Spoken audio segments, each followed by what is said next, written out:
COVID-19. It's been a headline subject in the news and on people's minds since early 2020. From its beginnings as a worrisome outbreak to becoming a genuine worldwide pandemic, it feels like the disease has affected every aspect of our lives. Restaurants dependent on customer traffic have been particularly hit hard. We spoke to a couple of local businesses to get an idea of what the last year has been like and how they've adapted. We debated about how to approach it. We wanted to stay running, but we had very little confidence of what was going to happen. I think everybody was thinking worst case scenario. This is Katie Schaub. She owns Ovenbird Bakery in Independence. Like many entrepreneurs, the pandemic has a major effect on her business. It was very much slow right at first. Sales volume dropped to probably about 60% of normal for retail. I lost pretty much all of my catering, and so catering was a significant part of our profitability. Kerns, the kitchen manager at Taproot Lounge and Café, is another person we interviewed. He told us that they didn't know exactly how to handle the situation at first either. In the beginning, they decided to shut down rather than risk the health of their employees and customers, which led to laying off employees, including himself. My income from 2019 to 2020 dropped 40%, and that's with getting unemployment and a little this, a little that. But overall, things have dropped considerably.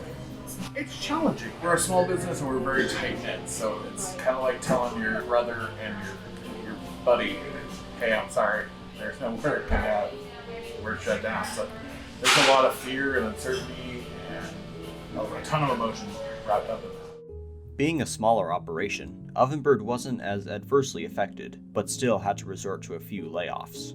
I did end up laying off 2 employees. As far as the layoffs, trimming back the labor cost, buying fewer groceries, things like that, because labor is my highest percentage cost here. It's more than food, more than utilities, more than rent, more than anything.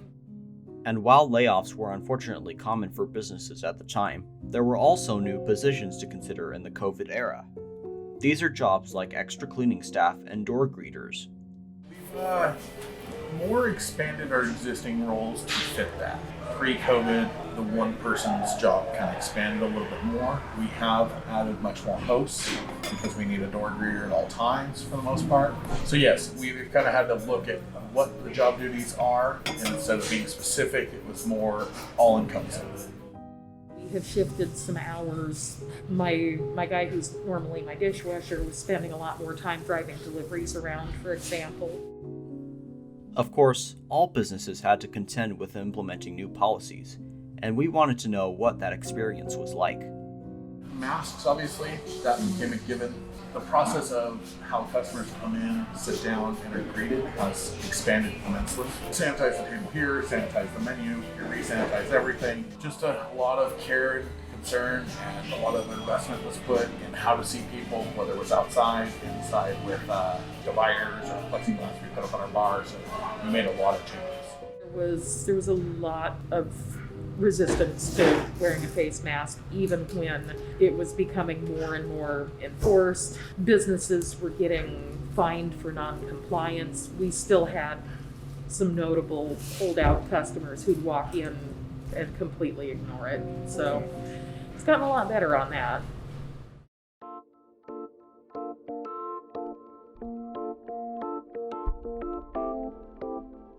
But how much did it really cost in the end? Aside from policy changes and layoffs, how much did it cost these businesses to adapt?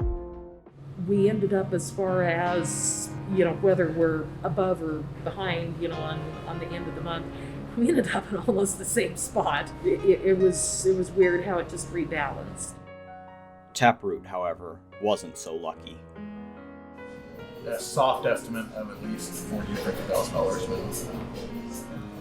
So there's a lot of frustration, a lot of challenges, but also we want to look at where it strengthened us, myself included. I'm much more versatile now. If you haven't made massive changes in how your restaurant works from pre-COVID to now, you're more than likely out of business at this point in time.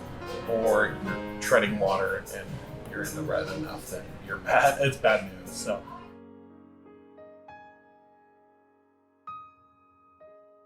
This entire experience has clearly been a struggle for these and other small businesses.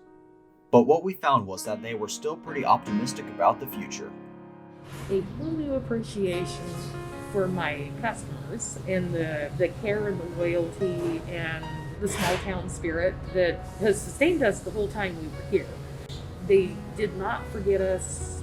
I was not necessarily as desperate as they perceived, but I didn't want to turn down business. So Part of Taproot is what's been really nice is music. We no longer get to engage the community by having music here. So adding those kind of things, but also really just looking overall, expanding. People like to gather and hang out and eat and drink, and it's giving the people opportunity to do that again. And what was considered normal, whatever that is. we're expecting a much busier wedding catering season, not necessarily more stable, but we have nearly every weekend booked in the next several months. Versatility overall, and just really kind of taking advantage of whatever different opportunities we have. If it's sunny outside, we're going to seat outside the best we can. If it's raining, we try to set up our to-go program and push that as much as possible. So that's really that.